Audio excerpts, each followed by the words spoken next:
ಇದು A to B ಖಾತಾ ಅಂತ ಅನೌನ್ಸ್ಮೆಂಟ್ ಮಾಡಿದ್ದೇವೆ. ಕೆಲವೆಲ್ಲ ಬಿ ಖಾತಾ ಇಟ್ಕೊಂಡಿದ್ದಾರೆ, ಯಾರು ಸಾಲ ತಗೊಳಕ್ಕಾಗೋದಿಲ್ಲ. ನಾವು ಇದನ್ನು ರೆಗ್ಯುಲೈಸ್ ಮಾಡ್ತಾ ಇಲ್ಲ. ಬಿಲ್ಡಿಂಗ್ ಕಟ್ಟಿದ್ನ ಫಸ್ಟ್ ಅವರ ಭೂಮಿ ಬಗ್ಗೆ ನಾವು ಚಿಂತನೆ ಮಾಡ್ತಾ ಇದ್ದೀವಿ, ಅವರ ಸೈಟ್ ಬಗ್ಗೆ ಚಿಂತನೆ ಮಾಡ್ತಾ ಇದ್ದೀವಿ, ಅವರ ಸೈಟಿನ ದಾಖಲೆಗಳ ಬಗ್ಗೆ ಚಿಂತನೆ ಮಾಡ್ತಾ ಇದ್ದೀವಿ, ಅವ್ರ ಸೈಟಿನ ದಾಖಲೆಗಳನ್ನು ಪರಿಶೀಲನೆ ಮಾಡ್ತಾ ಇದ್ದೀವಿ. ಅವರ ಸೈಟ್ಗಳು ಕಾನೂನುಬದ್ಧವಾಗಿ ಇದೆಯಾ ಇಲ್ಲ ಅನ್ನೋದು ಕೂಡ ಫಸ್ಟ್ ನಾವು ನೋಡ್ತಾ ಇದ್ದೀವಿ. ಇದಕ್ಕೆ ನಾವು ಪ್ರತಿಯೊಬ್ಬರು ಕೂಡ ಅರ್ಜಿ ಕೇಳಿದು ಸುಮಾರು ಜನ ಹಾಕಿದ್ರು. ಒಂದು 7,000 ಜನ ಸ್ವಲ್ಪ ಸರಿಯಾಗಿದೆ ಅನ್ನೋದು ಕೂಡ ನಮಗೆ ದಾಖಲೆಗೆ ಬಂತು. ಅವ್ರಿಗೆ ಕೆಲವು ಪೇಮೆಂಟ್ನ ಒಂದು ಶೆಡ್ಯೂಲ್ ಇದೆ, ಯಾಕೆಂದ್ರೆ ಎಲ್ಲ ರೆವಿನ್ಯೂ ಸೈಟ್ಗಳಲ್ಲಿ ಕಟ್ಕೊಂಡಿದ್ರು.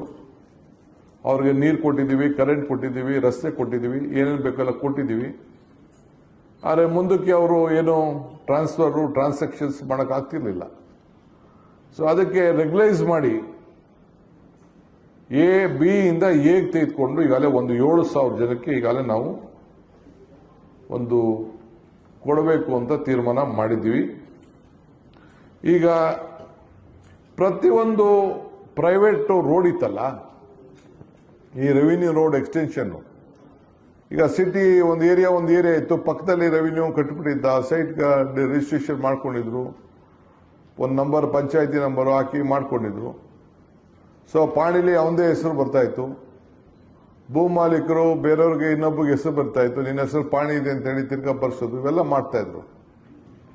ಸೊ ನಾನು ಕ್ಯಾಬಿನೆಟ್ ತೆಗೆದುಕೊಂಡೋಗಿ ಒಂದು ಕಾನೂನು ಮಾಡಿ all roads of those revenue areas has been taken over by the government and all the property or the permanent property of the corporation ಅಂತೇಳಿ ಡಿಕ್ಲೇರ್ ಮಾಡಿ ಅವರ ಹಕ್ಕನ್ನ ಸೈಟನ್ನು ರಿಜಿಸ್ಟ್ರೇಷನ್ ಮಾಡಿದ್ಮೇಲೆ ಆ ಉಳುಕನ್ನ ಈಗ 30-40 ಅಂತ ಒಂದು ಸೈಟ್ ಮಾಡಿಬಿಟ್ಟು 20 ಸೈಟ್ ಹಚ್ಬಿಟ್ಟು ಮಿಕ್ಕಿದ ಭೂಮಿನೂ ಹಂಗೆ ಪಾಣಿ ಅವನ ಹೆಸರೇ ಇರ್ತಿತ್ತು. ಆದರೆ ನಾಳೆ ಇದು ತೊಂದರೆ ಆಗಬಾರ್ದು ಅನ್ನೋ ದೃಷ್ಟಿಯಿಂದ ಎಲ್ಲ ಸೈಟ್ಗಳನ್ನು, ಎಲ್ಲ ರೋಡ್ಗಳನ್ನು, ಸೈಟನ್ನು ಹೊರತುಪಡಿಸಿ ಆ ರಸ್ತೆಗಳನ್ನು ಸರ್ಕಾರಿ ರಸ್ತೆ ಅಂತೇಳಿ ಡಿಕ್ಲೇರ್ ಮಾಡಿ ಅದಕ್ಕೆ ಅಭಿವೃದ್ಧಿ ಮಾಡುವಂಥ ಕೆಲಸ ಮುಂದುವರಿಸಿದ್ದೇವೆ. So all private roads are declared as government roads. So ಅದನ್ನು ಕೂಡ ಈ ತೀರ್ಮಾನವನ್ನು ಮಾಡಿದ್ದೇವೆ. ಈಗ ಕೆಲವರು ಎ ಖಾತಾ ಈಗ ಮಾಡಲಿಲ್ಲ, ಬಿ ಖಾತಾ ಮಾಡಲಿಲ್ಲ ಅಂತ ಬೇಕಾದಷ್ಟು ನಮಗೆ ಕಂಪ್ಲೇಂಟ್ಗಳನ್ನು ಹೇಳ್ತಾನೆ ಇದ್ದಾರೆ.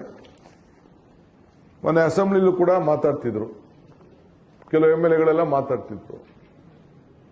ಎಲ್ಲರಿಗೂ ಉತ್ತರ ಕೊಡಲಿಕ್ಕೆ ನಾನು ಬದ್ಧನಿದ್ದೇನೆ.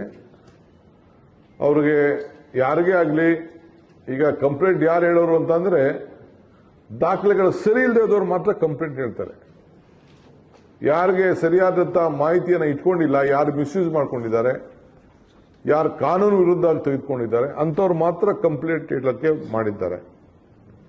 ಸೊ ಇದನ್ನು ಕೂಡ ಏನಾದ್ರು ಒಂದು ಸಹಾಯ ಮಾಡಬೇಕು ಅನ್ನೋ ದೃಷ್ಟಿಯಿಂದ ಪರಿಶೀಲನೆ ಮಾಡಲಿಕ್ಕೆ ಮತ್ತೆ ಅವ್ರಿಗೊಂದು ಅವಕಾಶ ಕೊಡಬೇಕು ಅಂತ ಹೇಳಿ ತೀರ್ಮಾನ ಮಾಡಿದ್ದೇವೆ. ಸೊ ಹಳ್ಳಿಯಿಂದ ಬಂದು ತಗೊಂಡಿರ್ತಾನೆ, ಅವನು ಬೀದಿ ವ್ಯಾಪಾರದವನು, ಅವನು ಕೂಲಿ ಮಾಡ್ತಾ ಇರ್ತಾನೆ, ಬಡವ ಇರ್ತಾನೆ, ಅವರೆಲ್ಲರೂ ಕೂಡ ಅವನಿಗೆ ಕಂಪ್ಯೂಟರ್ ಗೊತ್ತಿಲ್ಲ, ಅವನಿಗೆ ಆನ್ಲೈನ್ ರಿಜಿಸ್ಟರ್ ಮಾಡೋಕೆ ಗೊತ್ತಿಲ್ಲ. ಸೊ ಏನೋ ಒಂದು ಸೈಟ್ ರಿಜಿಸ್ಟರ್ ಮಾಡ್ಕೊಂಡ್ಬಿಟ್ಟಿದ್ದಾನೆ, ಅವನು ಮನೆ ಕಟ್ಕೊಂಡಿದ್ದಾನೆ, ಹಳೆ ಮನೆ ಕಟ್ಕೊಂಡಿದ್ದಾನೆ. ಬಟ್ ಯಾರ್ಯಾರು ದಾಖಲೆಗಳನ್ನ ಕರೆಕ್ಟ್ ಆಗಿದೆ ಅಂಥವನ್ನ ಪರಿಶೀಲನೆ ಮಾಡಬೇಕು ಅಂತೇಳಿ ನಮ್ಮ ಕಮಿಷನರ್ ಅವರು ಅದನ್ನ ರೌಂಡ್ ರಾಬಿನ್ ಸಿಸ್ಟಮ್ ಅಂತೇಳಿ ಏನೋ ಮಾಡಿದ್ರು. ಕೆಲವ್ರಿಗೆ ಸಹಾಯ ಆಗಲಿಲ್ಲ, ಕೆಲವರು ಕರಪ್ಷನ್ ಮಾಡಿದ್ರು. ನಾನಿಲ್ಲ ಅಂತ ಹೇಳುವುದಿಲ್ಲ. ಲಕ್ಷಾಂತರ ವ್ಯವಸ್ಥೆ ಮಾಡಬೇಕಾದ್ರೆ ಮಧ್ಯದಲ್ಲಿ ರೆವಿನ್ಯೂ ಇನ್ಸ್ಪೆಕ್ಟರ್ಗಳೆಲ್ಲ ಮಿಸ್ಯೂಸ್ ಮಾಡಕ್ಕೆ ನೋಡಿದ್ರು. ನಾವು ಅದನ್ನೆಲ್ಲ ದಾಖಲೆ ಪರಿಶೀಲನೆ ಮಾಡಿ ಕೆಲವರ ಮೇಲೆಲ್ಲ ಕ್ರಮ ಕೂಡ ನಾವು ಕೈಗೊಂಡಿದ್ದೇವೆ. ಈಗ ಅಂಥವ್ರನ್ನೆಲ್ಲ ಕೂಡ ಸೆಟ್ರೇಟ್ ಮಾಡಬೇಕು ಅಂತೇಳಿ ಈಗ ಪ್ರತಿ ಶನಿವಾರ 14ನೇ ತಾರೀಕಿಂದ 15ನೇ ತಾರೀಕು ಅಷ್ಟೊತ್ತಿಗೆ ನಮ್ಮ ಸೆನ್ಸಸ್ ಮುಗಿತದೆ. 16ನೇ ತಾರೀಕಿಂದ ಪ್ರತಿ ಶನಿವಾರ ಒಂದು ದೊಡ್ಡ ಖಾತಾ, ನಮ್ಮ ಖಾತಾ ಆಂದೋಲನವನ್ನ ಇವತ್ತು ಹಮ್ಮಿಕೊಂಡಿದ್ದೇನೆ. ಇದು ಅದರ ಹೆಸರು ನಮ್ಮ ಖಾತಾ. ರೈಟ್, ನನ್ನ ಖಾತಾ. ಅವರ ಆಂದೋಲನವನ್ನ ಅವರವರ ಖಾತೆ ಆಂದೋಲನವನ್ನ ಹಮ್ಮಿಕೊಂಡಿದ್ದೇನೆ. ಈ ಖಾತಾ ಆಂದೋಲನ ಇಡೀ ಬೆಂಗಳೂರು ನಗರದಲ್ಲಿ ಜಿಬಿಎ ವ್ಯಾಪ್ತಿಯಲ್ಲಿ 5 ಕಾರ್ಪೊರೇಷನ್ ವ್ಯಾಪ್ತಿಯಲ್ಲಿ ಗವರ್ಮೆಂಟ್ ಸ್ಕೂಲ್ಗಳಲ್ಲಿ ನಿಗದಿ ಮಾಡಿ, ಇಲ್ಲ ಕೆಲವು ಪ್ರೈವೇಟ್ ಸ್ಕೂಲಲ್ಲಿ ನಿಗದಿ ಮಾಡಿ ಪ್ರತಿ ಶನಿವಾರ, ಯಾಕೆಂದ್ರೆ ಕಾರ್ಪೊರೇಷನ್ಗಳಲ್ಲಿ ಜನ ಒಂದೇ ಕಡೆ ಜಾಸ್ತಿ ಆಗ್ತದೆ ಅಂತೇಳಿ 50 ಕಡೆ ಕೌಂಟ್ಗಳನ್ನು ಓಪನ್ ಮಾಡಲಿಕ್ಕೆ ತೀರ್ಮಾನವನ್ನು ಮಾಡಿದ್ದೇವೆ. 50 ಕಡೆ, ಕೆಲವು ಕಡೆ 5 ಆಗ್ಬೋದು, ಕೆಲವು ಕಡೆ 10 ಆಗ್ಬೋದು ಒಂದೊಂದು ಕಾರ್ಪೊರೇಷನ್ ಅಲ್ಲಿ. ಈ ರೀತಿ 50 ಕಡೆ ಬೆಂಗಳೂರು ನಗರದಲ್ಲಿ, ಏಕೆಂದ್ರೆ ಕೆಲವರು ನಮ್ಮ ನೆಕ್ಸ್ಟ್ ಹೊಸದಾಗಿ ಸೇರಿರುವಂತ ವ್ಯಾಪ್ತಿಯಲ್ಲಿ ಕೆಲವು ಜಾಸ್ತಿ ಮಾಡಬೇಕಾಗ್ತದೆ. ಈ ಗಾಂಧಿನಗರ, ಶಿವಾಜಿನಗರ ಇಂಥ ಕಡೆ ದಟ್ಟಣೆ ಇರೋ ಕಡೆ ಅಂತ ಜಾಸ್ತಿ ಏರಿಯಾ ಇರುವುದಿಲ್ಲ, ಅಂತ ಕಡೆ ಸ್ವಲ್ಪ ಕಡಿಮೆ ಮಾಡಬೇಕಾಗ್ತದೆ. ಮಲ್ಲೇಶ್ವರಮಲ್ಲೆಲ್ಲ ಸ್ವಲ್ಪ ಕಡಿಮೆ ಇದೆ ಏರಿಯಾ ವ್ಯಾಪ್ತಿ. ಸೊ ಆ ದೃಷ್ಟಿಯಿಂದ ಚಾಮರಾಜಪೇಟೆ ಸ್ವಲ್ಪ ಕಡಿಮೆ ಇದೆ, ಚಿಕ್ಕಪೇಟೆ ಸ್ವಲ್ಪ ಕಡಿಮೆ ಇದೆ ಏರಿಯಾ. ಆದರೆ ಬೆಂಗಳೂರು ದಕ್ಷಿಣ, ಯಶವಂತಪುರ, ಬ್ಯಾಟರಾಯನಪುರ, ಮಹದೇವಪುರ, ಬೊಮ್ಮನಹಳ್ಳಿ, ಕೃಷ್ಣರಾಜಪುರ ಇವೆಲ್ಲ ಜಾಸ್ತಿ ಇದೆ. ಸೊ ಅದು ಸ್ವಲ್ಪ ಜಾಸ್ತಿ ಮಾಡಬೇಕು ಅಂತೇಳಿ ಒಟ್ಟು 50 ಕಡೆ 16ನೇ ತಾರೀಕಿಂದ ನಾವು ಪೇಪರ್ ಅಡ್ವರ್ಟೈಸ್ಮೆಂಟ್ ಕೊಡ್ತೀವಿ, ಟಿವಿ ಅಡ್ವರ್ಟೈಸ್ಮೆಂಟ್ ಕೊಡ್ತೀವಿ, ಎಲ್ಲೆಲ್ಲಿ ಜಾಗಗಳಿದೆ ಅಂತೇಳಿ ಲಿಸ್ಟ್ ಹಾಕ್ತೀವಿ, ವೆಬ್ಸೈಟಲ್ಲಿ ಹಾಕ್ತೀವಿ, ಎಲ್ಲ ಕಾರ್ಪೊರೇಷನ್ ಆಫೀಸ್ಗಳಲ್ಲಿ ಬೋರ್ಡ್ ಹಾಕ್ತೀವಿ. ಎಲ್ಲ ಕಡೆ ಎಲ್ಲೆಲ್ಲಿ ಅಂತೇಳಿ ಮುಂಜಾಗ್ರತವಾಗಿ ನಾಳೆಯಿಂದನೇ ಆ ಜಾಗಗಳನ್ನು ಅನೌನ್ಸ್ ಮಾಡೋಂಥ ಕೆಲಸ ನಾವು ಮಾಡ್ತೀವಿ. ಸೊ ಅಲ್ಲೋಗಿ ಅವರು ಒಂದು ಅರ್ಜಿ ಕೊಟ್ಕೊಂಡು ಹೀಗೆ ಅವ್ರಿಗೆ ಎನ್ರೋಲ್ ಮಾಡಲಿಕ್ಕೆ ಅವಕಾಶ ಮಾಡಿಕೊಡ್ತೀವಿ ನಾಳೆಯಿಂದನೇ. ಆದರೆ ಅಲ್ಲೂ ಕೂಡ ಅರ್ಜಿ ಕೊಡ್ಬೋದು, ನಂಬರ್ ತೆಗೆದುಕೊಳ್ಬೋದು, ಟೋಕನ್ ತೆಗೆದುಕೊಳ್ಬೋದು. ಎಷ್ಟು ಸ್ಪಾಟಲ್ಲೇ ಸರಿ ಮಾಡ್ಲಿಕ್ಕೆ ಸಾಧ್ಯನೋ ಸರಿ ಮಾಡ್ತೀವಿ. ಸರಿ ಮಾಡೋಕ್ಕಾಗಲಿಲ್ಲ ಅಂದರೆ, ಸರಿ ಇಲ್ಲ ಅಂದರೆ, ಅವ್ರು ಸರಿಯಾದ ದಾಖಲೆ ಒದಗಿಸ್ಕೊಡ್ಲಿಲ್ಲ ಅಂತಂದರೆ, ಅವರು ಆ ಮಾಹಿತಿಲಿ ಸರಿ ಇಲ್ಲ ಅಂದರೆ, ಕೆಲವರು ಯಾರ್ದೋ ಜಾಗನ ಯಾರಿಗೋ ಬೇಕಾದ್ರೆ ಕೇಳ್ತಾರೆ. ಅದನ್ನೆಲ್ಲ ನಾವು ಸ್ಪಾಟ್ ಕೂಡ ನಾವು ಗಮನದಲ್ಲಿ ಇಟ್ಕೋಬೇಕಾಗ್ತದೆ. ಆ ದೃಷ್ಟಿಯಿಂದ ಮತ್ತೆ ಅವ್ರಿಗೆ ಇನ್ನು 15 ದಿನ ಆದಮೇಲೆ ಮತ್ತೆ ಅವ್ರನ್ನ ಭೇಟಿ ಮಾಡಿ ಅಷ್ಟರೊಳಗಡೆ ನಾವು ಸ್ಪಾಟ್ ಇನ್ಸ್ಪೆಕ್ಷನ್ ಕೂಡ ಮಾಡಿಸಿ, ನಮ್ಗೆಲ್ಲಿ ಅನುಮಾನಗಳು ಬರ್ತದೆ ಅಲ್ಲೆಲ್ಲ ಮತ್ತೆ ಸ್ಪಾಟ್ ಇನ್ಸ್ಪೆಕ್ಷನ್ನ ನಮ್ಮ ರೆವಿನ್ಯೂ ಇನ್ಸ್ಪೆಕ್ಟರ್ಗಳ ಕೈಲಿ, ನಮ್ಮ ಅಧಿಕಾರಿಗಳಲ್ಲಿ ಮಾಡಿಸಿ ಅದನ್ನು ಸರಿ ಮಾಡಿಸುವಂಥ ಕೆಲಸ. ಯಾಕೆಂದರೆ ತಾವೆಲ್ಲ ಗಮನಿಸಿರಬೇಕು, with photograph, with GPS, with sketch ಯಾವ ರೀತಿ ನಮ್ಮ ಈ ಒಂದು ನಕ್ಷೆ ಇರ್ತದೆ, ಯಾವ ರೀತಿ ನಮ್ಮ ಪೋಡಿ ವ್ಯವಸ್ಥೆ ನಾವು ಮಾಡ್ತೀವಿ, ಆ ರೀತಿ ಪೋಡಿ ವ್ಯವಸ್ಥೆನ ದಾಖಲೆ, ಅವ್ರ ಫೋಟೋ ಮತ್ತು ಅವ್ರ ಆಸ್ತಿ ಫೋಟೋವನ್ನು ಕೂಡ ಅಲ್ಲಿ ದಾಖಲೆಯಲ್ಲಿ ಇರಬೇಕು. ಯಾರು ಬೇಕಾದ್ರೂ ಅವ್ರಿಗೆ ಸಂಬಂಧಪಟ್ಟಂಥವ್ರು ಅವ್ರ ಆಧಾರ್ ನಂಬರು ನಾವೇನು ನಿಗದಿ ಮಾಡ್ತೀವಿ ಅದನ್ನು ಓಪನ್ ಮಾಡಿಕೊಂಡು ನೋಡೋಂಥ ವ್ಯವಸ್ಥೆ.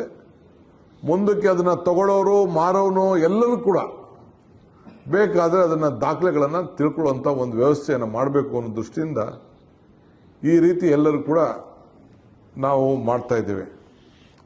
ಸೊ ಇಲ್ಲಿ ರೆವಿನ್ಯೂ ಆಫೀಸರ್ಸು, ನಮ್ಮ ಡೆಪ್ಟಿ ಸೆಕ್ರೆಟರಿ ಮತ್ತು ಜಾಯಿಂಟ್ ಕಮಿಷನರ್ ಇವರು ಈ ವೇಳೆಯಲ್ಲಿ ಈ ಜವಾಬ್ದಾರಿಯನ್ನು ತೆಗೆದುಕೊಳ್ತಾರೆ. ನಮ್ಮ ಅಧಿಕಾರಿಗಳು ಇದರಲ್ಲಿ ಕೆಲವರೆಲ್ಲ 2 ದಿನ ಹೆಚ್ಚಿಗೆ, ಸೆಕೆಂಡ್ ಸಾಟರ್ಡೆ, ಥರ್ಡ್ ಸಾಟರ್ಡೆ ರಜಾ ಇದೆ. ಸೊ ಅವ್ರಿಗೆ ಪಾಪ ಇನ್ನೊಂದು ದಿನ ಬೇಕಾದ್ರೆ ನಾವು ರಜಾ ಫ್ರೀಯಾಗಿ ಕೊಡ್ತೀವಿ. ಅದನ್ನ ನೆಕ್ಸ್ಟ್ ದಾಖಲೆಯಲ್ಲಿ ಇರ್ತದೆ, ಬೇಕಾದ್ರೆ ಬೇರೆ ದಿನ ರಜಾನ ಅವರು ಉಪಯೋಗಿಸ್ಕೊಳ್ಬೋದು. ಸೊ ಅದರಿಂದ ಇಂಥ ಕೆಲಸವೆಲ್ಲ ಕೂಡ ನಾವು ಮಾಡ್ತೇವೆ. ಆದರೆ ಅಪಾರ್ಟ್ಮೆಂಟ್ ಖಾತೆ ಇದೆಯಲ್ಲ, ಈಗ ನಾನು ಅವ್ರಿಗೆ ಅಪಾರ್ಟ್ಮೆಂಟ್ ಖಾತೆ ಏನಿದೆ ಅದನ್ನು ಕೂಡ ಆ ಫ್ಲಾಟ್ಸ್ ಎಲ್ಲೆಲ್ಲಿದೆ ಅಲ್ಲೆಲ್ಲ ಕೂಡ ಆಕ್ಯುಪೆನ್ಸಿ ಸರ್ಟಿಫಿಕೇಟ್ ಎಲ್ಲಿದೆ ಆಟೋಮೆಟಿಕಲಿ ಆ ಖಾತೆಗಳನ್ನು ಮಾಡೋಂಥ ಕೆಲಸನ ನಾವು ಮಾಡಿಕೊಡ್ತೇವೆ. ಆನ್ಲೈನ್ ಖಾತಾ ಈಗಾಗಲೇ 37,480 ಖಾತೆ ಈಗಾಗಲೇ ನಾವು ಮಾಡಿದ್ದೇವೆ. ಯಾರು ಅದಕ್ಕೆ ಕೇಳಿದ್ರು ಅದನ್ನ ಓಪನ್ ಆಗಿ ಅದನ್ನು ನಾವು ಮಾಡ್ಕೊಂಡು ಬಂದಿದ್ದೇವೆ. ಸೊ ಈ ರೀತಿ 25 ಲಕ್ಷ ಖಾತೆಗಳನ್ನು 10 ದಿನದಲ್ಲಿ ಆನ್ಲೈನಲ್ಲಿ ದಾಖಲೆ ಮಾಡಿರೋದು ಇದು ಇಡೀ ಭಾರತದ ಒಂದು ದಾಖಲೆ. ಇದಕ್ಕೆ ಬೆನ್ನೆಲುಬಾಗಿ ನಿಂತಂತ ನನ್ನ ಅಧಿಕಾರಿಗಳಿಗೆ GBA ಕಮಿಷನರ್ಗೆ, ಮುದಗಲ್ ಅವ್ರಿಗೆ ಮತ್ತು ಅವರ ಟೀಮ್ ಏನಿದೆ, ನಾನು ಅವ್ರಿಗೆ ಅಭಿನಂದಿಸ್ತೇನೆ. ಇದು ನಾಗರಿಕರಿಗೆ, ನನಗೆ ಎಷ್ಟೋ ಜನ ಆಫೀಸರ್ಸು, ನಾನು ಹೆಸರು ಹೇಳಂಗಿಲ್ಲ, ರಿಟೈರ್ಡ್ ಅಫಿಷಿಯಲ್ಸು, ಕೆಲವು ಎಷ್ಟೋ ಸಾರ್ವಜನಿಕರು ಬಂದು ನನಗೆ ಮೇಲ್ಗಳು ಕಳಿಸಿದ್ದಾರೆ. ನಾವು ಎಕ್ಸ್ಪೆಕ್ಟ್ ಮಾಡಲಿಲ್ಲ, ನಮ್ಮ ದಾಖಲೆ ನಮ್ಮ ಹತ್ರ ಕರೆಕ್ಟಾಗಿದೆ, ನಮ್ಮ ಫೋಟೋ ಇದೆ, ನಮ್ಮ ಆಸ್ತಿ ಇದೆ, ನಮ್ಮ ಮೆಜರ್ಮೆಂಟ್ ಕರೆಕ್ಟಾಗಿದೆ ಅಂತೇಳಿ ಬಹಳ ಸಂತೋಷವನ್ನು ವ್ಯಕ್ತಪಡಿಸಿದ್ದಾರೆ. ಸೊ ಇಲ್ಲಿ ಪ್ರೀವಿಯಸ್ಲಿ ಮ್ಯಾನ್ಯಲ್ ಅಲ್ಲಿ 7,436 ರಿಜಿಸ್ಟರ್ಗಳಿದ್ದು, 64 AR ಆಫೀಸ್ ಇತ್ತು. ಸೊ ಇಲ್ಲಿ ಬೇಕಾದಷ್ಟು ಮಿಸ್ಯೂಸ್ ಆಗುವಂಥದ್ದು, ತಿದ್ದಾಗುವಂಥದ್ದು ಎಲ್ಲ ಅವಕಾಶಗಳಿತ್ತು. ಇದೆಲ್ಲ ಕೂಡ ಆನ್ಲೈನ್ ಮಾಡಿ ಇದನ್ನು ಕಂಟ್ರೋಲ್ ಮಾಡಿ ಫಿಂಗರ್ ಟಿಪ್ಸ್ನಲ್ಲಿ ಸಿಟಿಸನ್ಸ್ಗೆ ಅನುಕೂಲ ಆಗುವಂಥ ಬೆರಳು ಹಚ್ಚಿದ್ರೆ ಆ ದಾಖಲೆಗಳನ್ನು ಒದಗಿಸ್ಕೊಡುವಂಥ ಕೆಲಸವನ್ನು ಆಗ್ತಾ ಇದೆ. 200 ಜನ ನಮ್ಮ ಸಿಬ್ಬಂದಿ ನೌಕರರಂದ್ರೆ ಅಧಿಕಾರಿಗಳು 10 ತಿಂಗಳು ಸುಮಾರು 50,000 ಮ್ಯಾಂಡೇಸ್ ಯುಟಿಲೈಸೇಷನ್ ಮಾಡಿ ಈ ಕೆಲಸವನ್ನು ಮಾಡಿದ್ದಾರೆ. ನಾವೇನು ಜಾಸ್ತಿ ಏನು ಖರ್ಚು ಮಾಡಿಲ್ಲ, ಇದಕ್ಕೆ ಸಾಮಾನ್ಯ 1-2 ಕೋಟಿ ರೂಪಾಯಿ ಅಷ್ಟು ಖರ್ಚಾಗಿರ್ಬೋದು. ಇದು ಬಹಳ ಎಲ್ಲರೂ ಕೂಡ ಇದು ವೈಯಕ್ತಿಕವಾಗಿ ಇನ್ವಾಲ್ವ್ ಮಾಡಿ ಇಡೀ ನಮ್ಮ ದೇಶಕ್ಕೆ ಒಂದು ದೊಡ್ಡ ಸಂದೇಶವನ್ನು ಕಳಿಸುವಂಥ ಕೆಲಸವನ್ನು ಇವತ್ತು ಮಾಡಿದ್ದಾರೆ. ಸೊ ಅದರಿಂದ ಈ ಒಂದು ಐತಿಹಾಸಿಕವಾದಂಥ ತೀರ್ಮಾನ 25 ಲಕ್ಷ ಈ ಖಾತೆ, ಇನ್ನು ಮುಂದಕ್ಕೆ A to B ಖಾತೆ ಯಾರಿಗಾಗಬೇಕು ಅದನ್ನು ನಾನು ತಿರ್ಗಾ ಕೆಲವರೆಲ್ಲ ಒತ್ತಡ ಮಾಡಿದ್ರು, ಇದನ್ನ ಸಡಿಲಿಸಿ ಮಾಡಿ ಅಂತ ಹೇಳಿದ್ರು. ಅಲ್ಲಿ ಏನಾಗ್ತದೆ ಅಂತಂದ್ರೆ ತಿರ್ಗಾ ಮಾಡ್ಕೊಡ್ಬೋದು ಅಂದ್ರೆ ನಾನು ನೋಡಿದೆ ಅದನ್ನ, ನಮ್ಮ ಆಫೀಸರ್ಸು ಕೆಲವರು ನೋಡಿದೆ, ನಾನು ಕೆಳಗಡೆ ಮಟ್ಟದ ಆಫೀಸರ್ಸು. ಇದು ಮಿಸ್ಯೂಸ್ ಆಗಿ ಒಂದ್ಸತಿ ದಾಖಲೆ ನಾವೇನಾದ್ರು ಹೆಚ್ಚು ಕಮ್ಮಿ ಮಾಡಿದ್ರೆ ಅದನ್ನ ತಿದ್ದೋದು ಬಹಳ ಕಷ್ಟ ಆಗ್ತದೆ. ಸೊ ಆ ದೃಷ್ಟಿಯಿಂದ ಒಂದು ಅವಕಾಶ ಮಾಡೋಣ ಅಂತೇಳಿ ಅವರ ಮನೆ ಬಾಗಿಲಿಗೆ ಹೋಗಿ ಅದನ್ನ ನಾನು ಬ್ಯಾಟರಾಯನಪುರದಲ್ಲಿ ಗಮನಿಸಿದೆ. ಅವತ್ತು ಏನು ಜನ ಒತ್ತಡ, 10,000 ಜನ, 5,000 ಜನ, 3,000 ಜನ, ಲಂಚ ಇವೆಲ್ಲ ಕೂಡ ಅಲ್ಲಿರಲಿಲ್ಲ. ಆದರೆ ಬೇರೆ ಕಡೆ ಇದನ್ನೆಲ್ಲ ನಾನು ಗಮನಿಸಿದೆ. ನಾನು ಇದನ್ನ ತನಿಖೆ ಕೂಡ ಮಾಡಿಸಿದ್ದೇನೆ. ನನಗೂ ಇದರಲ್ಲಿ ಸತ್ಯಾಂಶ ನಮ್ಮ ಆಫೀಸರ್ಸ್ ಮಿಸ್ಯೂಸ್ ಮಾಡ್ತಾರೆ ಅನಿಸ್ತು. ಆ ದೃಷ್ಟಿಯಿಂದ ಇದನ್ನ ಸಾರ್ವಜನಿಕರಿಗೆ ಸಹಾಯ ಆಗಬೇಕು. ನಮ್ಮ ಕಾಲದಲ್ಲಿ ಇಂಥ ಒಂದು ಕೆಲಸಗಳನ್ನು ಪ್ರಾಮಾಣಿಕತೆಯಿಂದ ಪರಿಶುದ್ಧವಾದಂಥ ಆಡಳಿತವನ್ನು ಕೊಡಬೇಕು. ನಮ್ಮ ಗವರ್ನೆನ್ಸ್ ಇದರಲ್ಲಿ ಜನ ಅದನ್ನ ಮೆಚ್ಚುಗೆ ರೀತಿಯಲ್ಲಿ, ಯಾಕೆಂದರೆ ಬೆಂಗಳೂರು ನಾಗರಿಕರು ಇಡೀ ವಿಶ್ವಕ್ಕೆ ಹೆಸರಾದಂಥ ಒಂದು ನಗರ, ಅದರಲ್ಲಿ ಎಲ್ಲರ ಆಸ್ತಿಯ ದಾಖಲೆಗಳನ್ನ ಕರೆಕ್ಟ್ ಇಡಬೇಕು ಅನ್ನೋ ದೃಷ್ಟಿಯಿಂದ ಈ ತೀರ್ಮಾನವನ್ನು ನಾನು ತೆಗೆದುಕೊಂಡು ಇವತ್ತು ನಿಮಗೆ ಅನೌನ್ಸ್ ಮಾಡಲಿಕ್ಕೆ 14ನೇ ತಾರೀಕಿಂದ ಸಿದ್ಧತೆ ಮಾಡ್ಕೊಳ್ಳಿ. ಈಗ ಕೂಡ ನಾಳೆಯಿಂದನೇ ಹೋಗಿ ನಿಮ್ಮ ಆಫೀಸ್ಗಳಲ್ಲಿ ಅರ್ಜಿಗಳು ಕೊಡಿ, ಒಂದು ಟೋಕನ್ ನಂಬರ್ ಕೊಡಿ. ಆ ಏನು ನಿಮ್ಮ ಯಾರು ಏರಿಯಾಗೆ ಅಲ್ಲಿಗೆ ಬರ್ತದೆ, ಅಲ್ಲಿ ಏನು ನಂಬರ್ಗಳಿರ್ತದೆ ಅವ್ರಿಗೆಲ್ಲ ಫೋನ್ ಮಾಡಿ ನಾವು ತಿಳಿಸ್ತೇವೆ. ಅಲ್ಲಿಗೆ ಬನ್ನಿ, ಏನಾದ್ರು ಸಮಸ್ಯೆ ಇತ್ತಂದ್ರೆ ಸರಿ ಇತ್ತು ಅಂದ್ರೆ ನಾವು ಮಾಡ್ಕೊಟ್ಬಿಡ್ತೀವಿ. ಸರಿ ಇಲ್ಲ ಅಂತಂದ್ರೆ ನೀವು ಮತ್ತೆ ಕೂತ್ಕೊಂಡು ದಾಖಲೆಗಳನ್ನು, ನಮ್ಗೇನೇನು ಮೂಲ ದಾಖಲೆಗಳು ಬೇಕು ಆ ದಾಖಲೆಗಳನ್ನ ಸ್ಕ್ಯಾನಿಂಗು, ಡಾಕ್ಯುಮೆಂಟೇಷನ್ನು, ಕೆಲವರು ಯಾರ್ದೋ ಆಸ್ತಿನ ಯಾರಿಗೋ ರಿಜಿಸ್ಟರ್ ಮಾಡಿಬಿಟ್ಟಿರ್ತಾರೆ, ಫಸ್ಟ್ ತಗೋಬಿಟ್ಟಿರ್ತಾರೆ. ನಾನೇ ಅನುಭವಿಸಿದ್ದೇನೆ. ನಾನು ಹಿಂದೆ ಯಾವುದೋ ಒಂದು ಸಂದರ್ಭದಲ್ಲಿ ನನ್ನ ತಂಗಿ ಒಂದು ಆಸ್ತಿ ತಗೊಂಡಿದ್ದೆ. ನಾನು ಅವ್ರಿಗೆ ಖಾತೆನೇ ಕೊಡೋಕ್ಕಾಗಿಲ್ಲ, ಬೇರೆ ಇನ್ನೊಬ್ರು ತಗೊಂಡಿದ್ದು ಅವ್ರ ಖಾತೆ ಆಗೋಯ್ತು, ನಮ್ಮ ಖಾತೆನೇ ಆಗಲಿಲ್ಲ. ಇಂಥ ಸಂದರ್ಭಗಳು ಇವತ್ತು ನನಗೆ ಅನುಭವ ಇದೆ. ಸೊ ಅದಕ್ಕೆ ನಾವೇ ನ್ಯಾಯವನ್ನು ಒದಗಿಸ್ಕೊಡ್ಬೇಕು ಅಂತೇಳಿ ಸೊ ಇದಕ್ಕೆ ಇಂಥ ಒಂದು ತೀರ್ಮಾನವನ್ನು ಜನರಿಗೆ ಅನುಕೂಲ ಆಗುವಂಥ, ನಾಗರಿಕರಿಗೆ ನ್ಯಾಯವನ್ನು ಒದಗಿಸ್ಕೊಡುವಂಥದ್ದು, ಅವರ ಆಸ್ತಿ ಮುಂದಿನ ಭವಿಷ್ಯಕ್ಕೆ, ಅವರ ಕುಟುಂಬಕ್ಕೆ ಈ ಭೂಮಿ ನ್ಯಾಯವನ್ನು ಕೊಡಬೇಕು ಅಂತೇಳಿ ನಮ್ಮ ಸರ್ಕಾರ ತೀರ್ಮಾನ ಮಾಡಿದೆ. ಹೆಚ್ಚಿನ ವಿಡಿಯೋಗಳಿಗೆ ಪ್ರತಿಧ್ವನಿ ಯೂಟ್ಯೂಬ್ ಚಾನೆಲ್ ಸಬ್ಸ್ಕ್ರೈಬ್ ಮಾಡಿ, ಬೆಲ್ ಐಕಾನ್ ಕ್ಲಿಕ್ ಮಾಡಿ.